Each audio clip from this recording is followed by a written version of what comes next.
So ayan, good day mga boss. Ayan guys, ituturo natin ngayon etong hindi ito semi-automatic lang to guys, ano, etong kulay dilaw natin. Pero ito is full automatic guys, ano. Bakit semi etong kulay dilaw? Ayan guys, kung nakabili kayo ng ganitong klaseng incubator guys sa online, so bali ganito lang po siya i-set guys, ano. Ayan, kailangan kasi natin siyang i-set yung ideal natin na temperature para sa itlog ng manok, itlog ng ibon, and then sa mga pato guys, ano. So bale eto pala guys yung kulay dilaw natin na to. Syempre eto guys, kapag bumababa yung temperature niya is tumutunog, and then guys kailangan nyo po talaga siyang iset. So bale eto yung itsura niya. So bale meron siyang power button dito, meron siyang set positive and then negative, meron din naman siyang cuddling. So ayan, and then meron din po siyang ilaw sa loob. So ayan. So bali after nyo po siya ma-assemble, ganito po yung itsura. Eto guys, 3 years na sa akin guys, ano. Hanap na kayo sa online guys. Sobrang quality, and then napakaganda ng quality ng ganitong klaseng incubator. So bali ganito lang naman siya isi-set guys. Ayan. Una, hayaan nyo muna pagka-receive nyo, hayaan mo muna siya mag-preheat. Ayan, hayaan mo muna siyang tumaas ng konti yung temperature. Halimbawa, naging 37.7, mga ganyan. And then, eto, ganito yun guys, ano. So, bali, makikita nyo, 6 yung kanyang screen dito. Eto guys is rotating time ng kanyang roller. Ayan, automatic na din siyang after ng countdown na to, ng 70 minutes, ayan. Bali kasi yun guys is 1 hour and 30 minutes siya bago po siya iikot yung itlog sa loob. Automatic na yan guys, hindi na po kailangan bantayan. And then eto guys is dry method incubation. So bali ibig sabihin, kahit day 1 pa lang to day 17, kahit hindi po tayo maglagay ng tubig, wala po yung problema. So bali sa day 18 guys, dun lang po tayo maglalagay ng konting tubig hanggang ma-reach natin yung humidity niya ng 65 to 75%. Dito po yan makikita.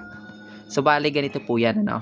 Etong screen na to is hindi pa niya na-reach yung 38.0 na sinet natin. Eto po kasi yung na-set nating temperature sa loob.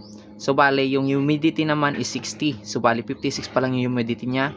And then eto naman is 37.9, pero ideal na yan, maganda na yan guys, ano. 37.9, hindi na po yan nagkakalayo, 0.1 na po yung pinagkaiba guys. And then kapag nag 38.1 tayo dito, automatic guys 38.0 po yung malalagay dito. So pag si-set naman, ganito lang po yan guys, ano. Una natin syempre pindutin etong set. Ayan, and then plus lang natin yung button. Halimbawa 38.1, ayan, set natin. Ayan, magsisave yan. And then eto guys yung sa humidity naman niya 60. Halimbawa gusto nating iset sa 75, up lang natin yan hanggang mag 75.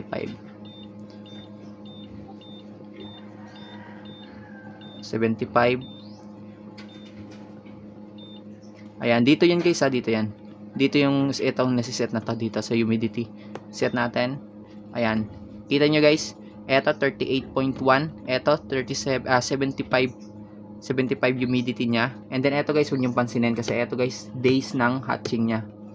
Ayan, hatching days na yan guys, 91. Sobrang tagal ko na kasing ginagamit to. So bale eto guys, pansinin natin, tataas to ng 38.0. Kasi yung naset natin is 38.1, bale minus 0.1 lang tayo dyan guys, ano. Ayan, magiging 38.0 yan guys. And then eto naman, tataas yan yung humidity. So bali ganito lang po yung technique dyan. Kita nyo guys, ano. Ayan, 38.0 na. So bali ganito lang po yan guys yung style dito. Okay, pwede po siyang dry method, pwede din po siyang wet method. Paano? Ganito lang po yan guys, ano. Halimbawa yung ideal nyo is nasa 60 yung humidity dito sa gitna. Eto, ayan, yung gagawin nyo dyan guys, dagdag lang po kayo ng tubig. Ayan, dadagdagan nyo yan ng tubig. Kung nagstay lang po siya sa 55, kailangan nyo po siyang dagdagan ng tubig. Paano? Guys, meron po yung instruction kapag bumili kayo. Pero etong kulay dilaw na to guys, dito po yan nilalagyan ng tubig. Ayan, pakunti-kunti lang po kayo guys maglagay. Ayan, kasi sensitive po guys yung humidity nito. Ayan, sensitive po yung humidity niya, bigla po siyang tataas kapag naglagay po kayo ng tubig. Ayan, ganun lang po siya i-set guys, ano. Ayan, kita nyo guys, ano, nag-stay na siya sa 38.0. Ganyan lang po siya kadali. And then eto po yung countdown niya. And then all goods na yan guys. Antay lang po kayo hanggang 17 days. And then after nun guys, maglagay po kayo ng tubig para lumambot yung itlog. And then after nun guys, hatching na po yan. After nun guys, kapag 17 days na, i-off nyo na yung roller nya guys, ano. Ayan, subalit tatanggalin nyo lang po yan dito sa loob. Ayan, etong roller. Ayan, tatanggalin nyo lang yan. Ayan guys, so nag-a-alarm kasi dumidecrease po yung naset nating temperature. Ayan, yan po siya kaganda. So ayan lang po yan guys, ano. Sa susunod naman guys, maglalagay tayo ng tubig. Wala kasi akong tubig dito. Sa susunod guys, lalagyan natin ng tubig hanggang ma-reach niya yung temperature na sinet natin. Pero ganun lang po yan guys, ano. Napasimple lang po yung i-set. Sundan nyo lang yung tutorial natin. And then guys, hatchable, napakaganda. Bili kayo sa online ng ganitong klaseng incubator guys. Sa susunod naman, etong puti. Ayan, sa susunod etong puti, mayroong nakasalang doon sa bahay ng almost 25 pieces na itlog. Magpo-vlog din tayo about doon. Ayan.